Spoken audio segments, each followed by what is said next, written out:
Welcome student, Vidyasagar university third semester compulsory ইংরেজি বা HC English communicative to English নিয়ে আমরা আলোচনা করব। আজকের টপিক হচ্ছে আমাদের রাইটিং স্কিল। তোমাদের ফার্স্ট চ্যাপ্টার ওটাই দেওয়া আছে, রাইটিং স্কিল নিয়ে আমরা আলোচনা করব। তো মাই ডিয়ার স্টুডেন্ট, আলোচনা করার আগে বলে দিই তোমাদের জন্য থার্ড সেমের জন্য আমার অনলাইন ক্লাস শুরু হতে চলেছে। অনলাইন ক্লাস ইতিমধ্যেই শুরু হয়ে যাবে।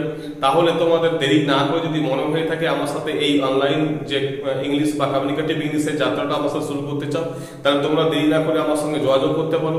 ক্লাসের মধ্যে তোমরা কি পাবে? সেখানে তোমরা পাবে অনলাইন লাইভ ক্লাস পাবে, নোটস পাবে, তারপর গ্রামার পাবে, যা যা প্রবলেম থাকবে সেগুলো ডাউট ক্লিয়ারিং ক্লাস থাকবে, এবং টোটাল যে ফিসটা থাকবে সেই ফিসটা হচ্ছে 499 টাকা।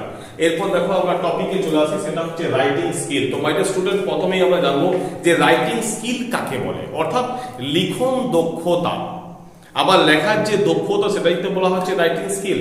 তো লিখন দক্ষতা তোমরা রাইটিং স্কিল মাধ্যমিক ইংরেজিতে করেছো, এইচএস ইংলিশে করেছো।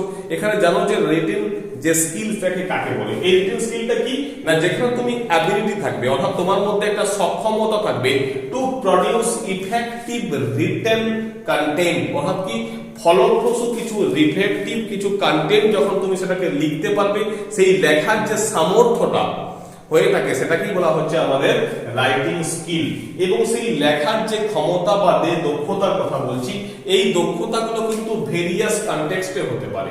তার কন্টেন্ট কিন্তু অনেক কিছু হতে পারে। যেমন কি তোমরা পড়াশোনা করছো স্টুডেন্ট, সেখানে আমরা একাডেমিক রাইটিং করব। সেক্ষেত্রে কি একাডেমিক রাইটিং বলতে তোমার একটা কোশ্চেন পড়ছে, সেই কোশ্চেনের যে আনসার, যেটাকে তোমরা নোটস বলো, সেই আনসারটা তুমি নিজেই তৈরি করছো। এটা হচ্ছে তোমার রিটেন যে অ্যাবিলিটি। নেক্সট হচ্ছে কি না একাডেমিক হয়ে গেল। Next personal. পার্সোনাল বলতে কি না, ব্যক্তিগত প্রয়োজনে যে সমস্ত লেখালেখিগুলো আমরা করি। আমার ব্যাংকে একটা অ্যাকাউন্ট খুলতে হবে, বা একটা অ্যাকাউন্ট ক্লোজ করতে হবে, বা আমি একটা ফিক্সড ডিপোজিট ভাঙাতে চাই, তার জন্য ব্যাংক ম্যানেজারকে লিখতে হবে। আমার কোনো প্রয়োজন হয়েছে, আমি সেটা গ্রাম প্রধান বা মিউনিসিপ্যালিটি চেয়ারম্যানকে চিঠি লিখবো।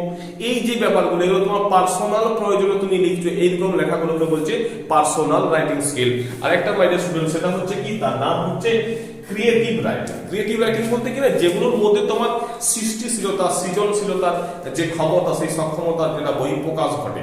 কেউ ভালো কবিতা লিখতে পারে, কেউ ভালো গান লিখতে পারে, কেউ ভালো নাটক লিখতে পারে, কেউ ভালো গল্প লিখতে পারে। তো এইগুলো তার কি হচ্ছে না, নিজস্ব যে চিন্তা ভাবনার বহিঃপ্রকাশ, তার ভাবনা চিন্তাটাকে সে লেখনীর মাধ্যমে তুলে ধরেছে আমাদের সামনে।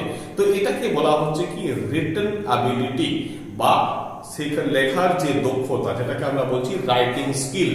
তো এই গেল রাইটিং স্কিল, ঠিক আছে। অর্থাৎ হোয়াট ইজ রাইটিং স্কিল, তোমাদের যেহেতু 2 মার্কসের কোশ্চেন আসবে না, তো তাই বলছি রাইটিং স্কিল কাকে বলে তোমরা সেটা বুঝতে পারলে। যেখানে তোমার একটা কি থাকবে, একটা দক্ষতা থাকবে to produce effective written contained in various context.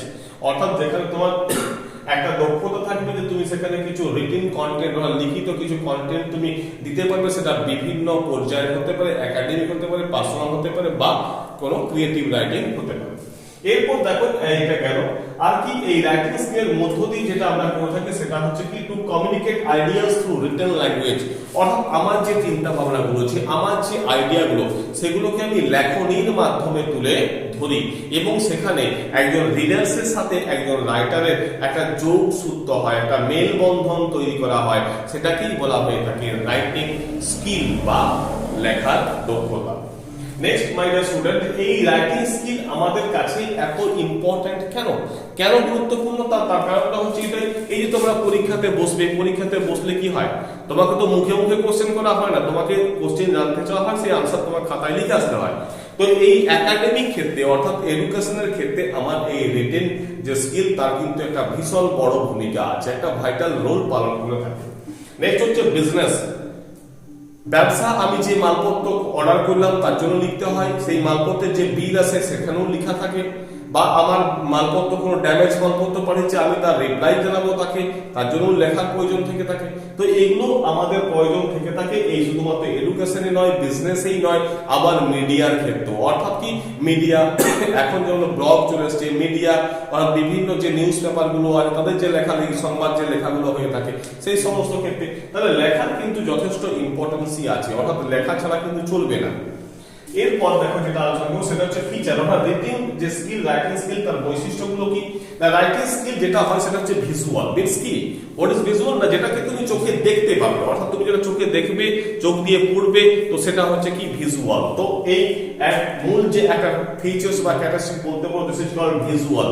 Next হচ্ছে ডিলেড ইন্টারঅ্যাকশন, অর্থাৎ এই যে যোগসূত্রটা হয়ে থাকে সেটা সময় লাগে। কিরকম সময় লাগে?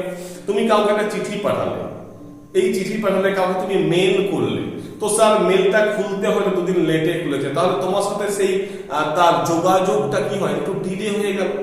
কাউকে তুমি একটা অ্যাপ্লিকেশন করে সেই অ্যাপ্লিকেশনটা পড়লো না, এক সপ্তাহ দেরি হয়ে গেল। তো এই হচ্ছে ডিলেড, অর্থাৎ এখানে ইন্টারাকশনটা একটু দেরিতে হয়।